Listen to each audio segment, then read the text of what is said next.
Kasaragod honey trap കേസിലെ പ്രതി ശ്രുതി ചന്ദ്രശേഖരന്റെ കൂടുതൽ തട്ടിപ്പുകൾ പുറത്ത്. ഇൻകം ടാക്സ് ഓഫീസർ ചമഞ്ഞ് പോലീസ് സ്റ്റേഷനിലെത്തി വ്യാജ പരാതി നൽകി. തട്ടിപ്പ് കണ്ടെത്തിയ പോലീസുകാരന് കൈക്കൂലി വാഗ്ദാനം ചെയ്യുന്ന ശബ്ദ സന്ദേശം 24-ന് ലഭിച്ചു. ഗൂഗിൾ പേ ഉണ്ട്, ഞാൻ ഗൂഗിൾ പേ ഇടാം. അത് നമ്മൾ രണ്ടാൾ മാത്രമേ അറിയത്തുള്ളൂ. അത് നമുക്ക് നല്ല രീതിയിൽ കലമ്പൊന്നും ആക്കാതെ നല്ല രീതിയിൽ സെറ്റിൽമെന്റ് ആക്കിയാല് സാറിന് ഗൂഗിൾ പേ ഉണ്ടെങ്കിൽ ഞാൻ ഇത് ഇടും. അത് കൈക്കൂലിയൊന്നും അല്ലാന്ന് നമ്മൾ രണ്ടാൾ അറിയത്തുള്ളൂ. അതൊന്നല്ല, നമ്മൾ എന്താ വെച്ചാൽ ഒരു ഹെൽപ്പ് ചെയ്യുമ്പോൾ അങ്ങോട്ടും ഇങ്ങോട്ടും വേണം. അത് എല്ലാ മേഖലയിലുള്ള കാര്യ. അതൊന്നുമില്ല. ഗൂഗിൾ പേ ഉണ്ടോ? ഇല്ല, ഞാൻ ഗൂഗിൾ പേ ഒന്നും ആക്കില്ല. അപ്പൊ ഞാൻ വരുമ്പോ കൊണ്ടുവരാം. ഗോൾഡ് ഏട്ടത്തി അമ്മ അവര് വന്നിട്ടാകുമ്പോ ഞാൻ അവിടെ സ്റ്റേഷനിലേക്ക് എത്തിക്കും. ഞാൻ അപ്പൊ കുറച്ച് നേരത്തെ വരാം. എനിക്ക് അങ്ങോട്ട് എടുത്ത് അപ്പൊ ഞാൻ കുറച്ച് നേരത്തെ വരുന്നത്. ആയിക്കോട്ടെ. എത്ര മണിക്കെത്തും? 11 മണിയാ വൈകുന്നേരം. ഞാനൊരു 11:30-ക്കുള്ളിൽ എത്തും. പറഞ്ഞിട്ട് ഞാൻ ഗോൾഡ് എത്തിക്കാൻ ഇല്ലാണ്ട് വലിയ കുഴപ്പമില്ല. ആയിക്കോട്ടെ. ശ്രുതി ചന്ദ്രശേഖരനെ അന്നത്തെ കാസർഗോഡ് ടൗൺ CI സഹായിച്ചെന്നും ആരോപണമുണ്ട്. അരുൺ പാറയ്ക്കൽ കാസർഗോഡ് നിന്ന് കൂടുതൽ വിവരങ്ങളുമായി ചേരുന്നു. അരുൺ, എന്തൊക്കെയാണ് വിശദാംശം?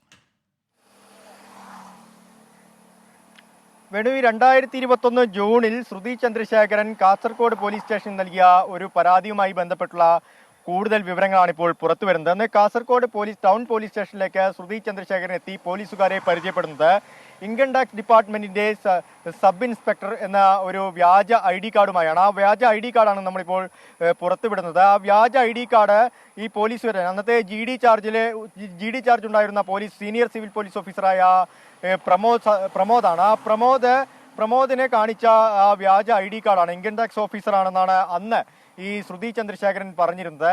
അതിനുശേഷം അയൽവാസി തന്നെയായ ഒരാൾക്കെതിരെയാണ് ഈ വ്യാജ പരാതിയുമായി ഈ ശ്രുതി ചന്ദ്രശേഖരൻ എന്ന് അവിടെ എത്തുന്നത്. ആ പരാതി പരിശോധിച്ച പോലീസിന് ചില സംശയങ്ങൾ തോന്നി.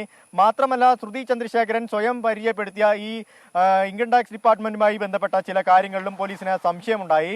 അതേ തുടർന്ന് പോലീസ് കൂടുതൽ കാര്യങ്ങൾ ഇതുമായി ബന്ധപ്പെട്ട പരിശോധിച്ചപ്പോഴാണ് ഈ ശ്രുതി ചന്ദ്രശേഖരൻ പറയുന്ന കാര്യങ്ങളൊക്കെ തന്നെ വ്യാജമാണെന്ന് കണ്ടെത്തിയത്. ഇതിന്റെ അടിസ്ഥാനത്തിൽ ശ്രുതി ചന്ദ്രശേഖരനെയും ഈ പരാതിക്കാരനെയും ഈ ശ്രുതി ചന്ദ്രശേഖരൻ നൽകിയ പരാതിയിലുള്ള ആളെയും പോലീസ് സ്റ്റേഷനിലേക്ക് വിളിപ്പിച്ചു. തുടർന്ന് ഈ പരാതി ശ്രുതിക്കെതിരായി എന്ന് മനസ്സിലായപ്പോൾ ശ്രുതി ചന്ദ്രശേഖരൻ ഈ പോലീസുകാരൻ, അതായത് GD ചാർജിലുണ്ടായിരുന്ന പ്രമോദ് എന്ന പോലീസുകാരനെ കൈക്കൂലി വാഗ്ദാനം ചെയ്തു. ആ കൈക്കൂലി വാഗ്ദാനം ചെയ്യുന്ന ഓഡിയോ സന്ദേശമാണ് നമ്മൾ അല്പസമയം മുൻപ് പ്രേക്ഷകരെ കേൾപ്പിച്ചത്. എന്നിട്ട് ഈ പോലീസ് സ്റ്റേഷനിലെത്തി ഈ പോലീസുകാരൻ വഴങ്ങുന്നില്ലെന്ന് മനസ്സിലായതോടുകൂടി അന്നത്തെ ഒരു തെരഞ്ഞെടുപ്പ് സമയമായിരുന്നു. അന്ന് കണ്ണൂരിൽ നിന്ന് സ്ഥലമാറ്റവുമായി ഇവിടേക്ക് എത്തിയ ഒരു ബാബു എന്നൊരു CI ഉണ്ടായിരുന്നു. ആ CIക്ക് അതുപോലെ തന്നെ DYSPക്കും പരാതി നൽകി. ഈ DYSP അന്നത്തെ CI ആയിരുന്ന ഇയാൾക്ക് ഈ പ്രമോദിനെതിരെയുള്ള കേസ് അന്വേഷിക്കാൻ ചുമതലപ്പെടുത്തി.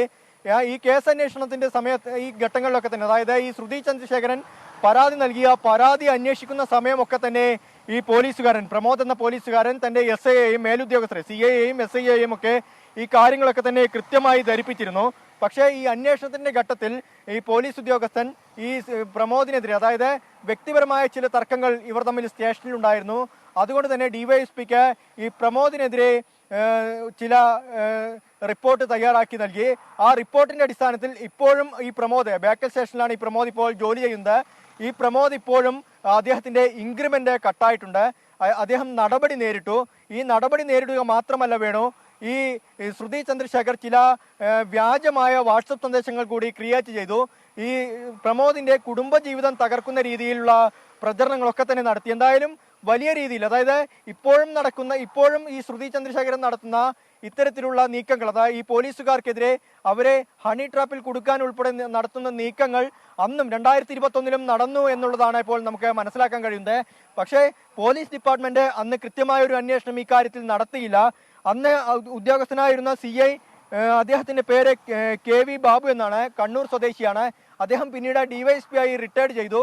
അദ്ദേഹവും ഈ ശ്രുതി ചന്ദ്രശേഖരനെ കൂട്ടുനിന്നു. അത് അറിയാതെയോ അറിഞ്ഞുകൊണ്ടോ ഈ പോലീസുകാരനെതിരെയുള്ള ഒരു ദേഷ്യത്തിന്റെ പേരിൽ ഈ ശ്രുതി ചന്ദ്രശേഖരനെ കൂട്ടുനിന്നു. ആ കൂട്ടുനിന്ന പോലീസുകാരന്റെ റിപ്പോർട്ടിന്റെ അടിസ്ഥാനത്തിലാണ് ഇന്നിപ്പോൾ ഈ പ്രമോദ് എന്ന് പറയുന്ന പോലീസുകാരൻ ഇന്നും നടപടി നേരിട്ടുകൊണ്ടിരിക്കുന്നത്. ഒരുപക്ഷെ പോലീസ് സേനയ്ക്ക് ഉൾപ്പെടെ ഇന്ന് ഈ സത്യങ്ങൾ ഒക്കെ മനസ്സിലാക്കിയിട്ടുണ്ട്.